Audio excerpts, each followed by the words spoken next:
আজকে 6 ফেব্রুয়ারি শুক্রবার আমরা এসেছি দীঘাতে।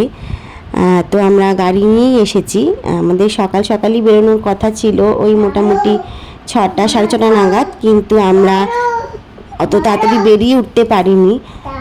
মেয়েকে রেডি করিয়ে সব কিছু করে মেয়ের খাবার রেডি করে আমাদের একটু লেটই হয়ে গেছে। আমাদের বেরোতে বেরোতে মোটামুটি 7:30টা হয়ে গেছিলো বেরোতে। তো আমরা ওখান থেকে রওনা দিয়েছিলাম। প্রথমে আমাদের হল্ট ছিল আজাদ হিন্দ ধাবা। আর চিনি যেহেতু গাড়িতে উঠেই ঘুমিয়ে পড়েছিল, তো সেই কারণে আমি আর গাড়ি থেকে নামতে পারিনি।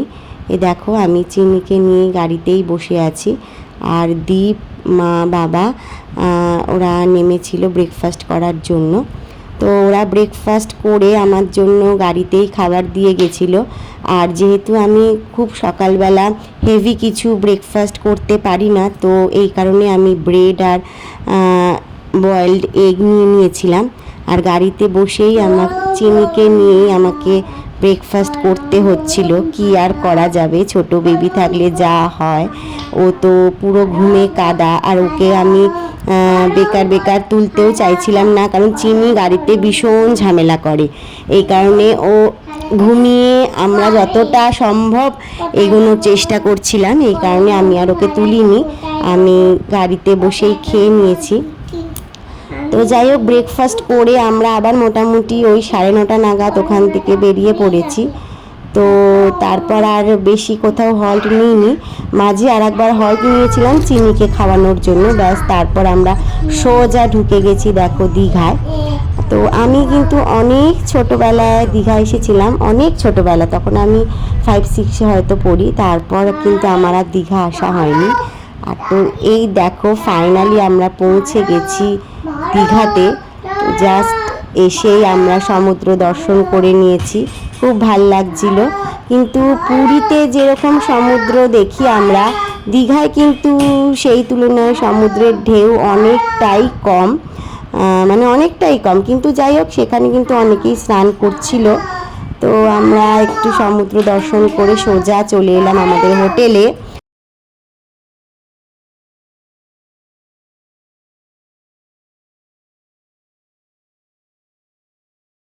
তো এটা দেখো আমাদের রুমগুলো কিন্তু বেশ সুন্দর, বাথরুমে গিজার আছে।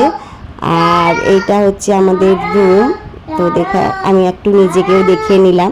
এখানে একটা সুন্দর মিরর ছিল, একটা টিভি, একটা ওয়ার্ড্রোব, আর একটা কিং সাইজ বেড, যেরকম হয় আর কি। কিন্তু রুমটা কিন্তু বেশ সাজানো গোছানো। তো আমরা দেখো রুমের আমি ট্যুরও করিয়ে দিলাম। আর এর পেছনে একটা ব্যালকনি আছে, ব্যালকনিটাও কিন্তু বেশ সুন্দর। ব্যালকনি দিয়ে কিন্তু বেশ ভালো রোদ্দুর আসছিল। আর দীঘাতে কিন্তু অতটাও ঠান্ডা নেই, বেশ গরমই কিন্তু যা দেখলাম। তো এই দেখো এখান থেকে কিন্তু বেশ পুরো মানে বাইরেটা কিন্তু দেখাই যাচ্ছিল সাইড দিয়ে। তো এটা বেশ সুন্দর। আর সব থেকে ইন্টারেস্টিং যেটা, সেটা হচ্ছে আমাদের রুমগুলো কিন্তু 4 তলায়। তো সে কারণে আমরা ছাদটা পাচ্ছি, ছাদটা কিন্তু ভীষণ সুন্দর। তো যাই হোক, আমরা এখানে একটু রেস্ট নিয়ে চিনিকে খাইয়ে রেস্ট করে আমরা আবার সন্ধেবেলা বিচে চলে গেছি। সেখানে একটুখানি আমরা আড্ডা দিয়ে বেশ অনেকক্ষণই বসেছিলাম, এদিক ওদিক ঘুরছিলাম। আর চিনি খুব বায়না করছিল এটা কিনবো সেটা কিনবো। আর বেশ সুন্দর কিন্তু এখানে বেশ সেই মেলার মতন মার্কেট বসে আছে। তো অনেক কিছু জিনিস পাওয়া যাচ্ছে, খাবার জিনিস, টুকটাক অনেক কিছু জিনিস। তো টুকটাক আমরা অনেক কিছু খেলাম। খাওয়ার পর চিনিকে একটা খেলনা কিনে দেওয়ার জন্য মার্কেটের ভেতরে আবার ঢুকলাম। তো মার্কেটটা কিন্তু বেশ সুন্দর। সামনে কিন্তু অনেকগুলো হোটেল আছে, বেশ অনেক কটা হোটেলই আছে।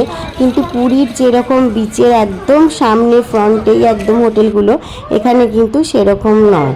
এখানে কিন্তু বিচ থেকে অনেকটাই মানে একটু ভেতরের দিকে হোটেলগুলো, কিন্তু হোটেল থেকে মোটামুটি সামনে মার্কেটটা কিন্তু দেখা যায়। তো এখানে দেখো চিনি একটা খেলনার দোকানে চলে এসছে, এসে ও যথারীতি একটা খেলনা কিনেও নিয়েছে। তো যাই হোক, ও এখানে একটা ফাঁকা জায়গা দেখে নেমে পড়েছে কোল থেকে যথারীতি, আর ছুটতে শুরু করে দিয়েছে। আমি তো মানে জাস্ট ওকে কিছুতেই ধরতে পারছিলাম না। যাই হোক, ও তো একটু মজা করবে, সারাক্ষণ কি আর কোলে কোলে ঘুরবে। যাই হোক, এখানে একটুখানি দৌড়াদৌড়ি করার পর আমরা চলে এলাম ডিনার করতে, কারণ আমাদের হোটেলে 10:30টার মধ্যে ঢুকে যেতে হয়। তো সে কারণে আমরা তাড়াতাড়ি ডিনার করে নিয়েছি, আর খুব বেশি হেভি ডিনার করিনি। আমরা নিয়েছিলাম চাউমিন, প্রথমে নিয়েছিলাম স্যুপ, তারপরে চাউমিন আর গার্লিক চিকেন। এখানে দেখো চিনি কিন্তু বেশ সুন্দর করে নিজে নিজে চাউমিন খাচ্ছে। তো এইটা হলো আমাদের হোটেল আমার দীঘা হোটেলটার নাম। হোটেলটা কিন্তু বেশ সুন্দর, সামনে আমাদের এই যে গাড়ি রাখা আছে। তো এখানে একটুখানি জাস্ট দাঁড়িয়ে আমি একটু ক্লিপিং নিচ্ছিলাম। তো কেমন লাগলো ভিডিওটা তোমরা অবশ্যই জানিও। টাটা।